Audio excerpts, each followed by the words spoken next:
आइए इतिहास के एक ऐसे शानदार पर गुमनाम किस्से को जानते हैं। बात है साल 1700 की। ताकतवर मुगल बादशाह औरंगजेब 20 साल से मराठों को हराने में लगा था। औरंगजेब को लगा बस अब तो जंग जीत ही ली। उसने खुशी में नगाड़े बजाने का हुक्म दे दिया।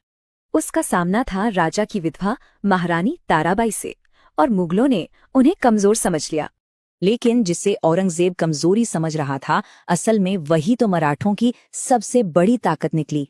ये थी ताराबाई, घुड़सवारी और जंग की रणनीति में माहिर, और अब वही कमान संभालने वाली थीं। इसका मतलब साफ था, जब तक सारे किले नहीं मिलते कोई बातचीत नहीं होगी, मतलब जंग जारी रहेगी। ताराबाई को पता था कि सीधी लड़ाई में जीतना मुश्किल है, तो उन्होंने जंग के नियम ही बदल डाले। उनकी रणनीति कमाल की थी। लड़ो, सौदा करो और फिर वापस छीन लो। इस चालाकी से हर मुगल घेराबंदी एक महंगा और कभी न खत्म होने वाला सिरदर्द बन गई। और इसका नतीजा देखिए, कैसे औरंगजेब की फौज महीनों तक एक एक किले पर अटकी रही।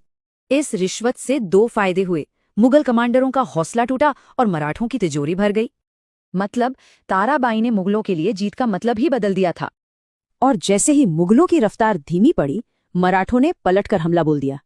अब मराठे सिर्फ अपना बचाव नहीं कर रहे थे, बल्कि मुगलों के गढ़ में घुसकर हमला कर रहे थे। सोचिए, वही मुगल इतिहासकार जो उन्हें कमजोर कह रहा था, अब उनकी तारीफ करने पर मजबूर था। 7 साल तक ताराबाई से लड़ने के बाद औरंगजेब की 27 साल लंबी जंग हार के साथ खत्म हुई। उनकी वजह से न सिर्फ मराठा साम्राज्य बचा, बल्कि भारत पर मुगलों की पकड़ भी कमजोर पड़ गई।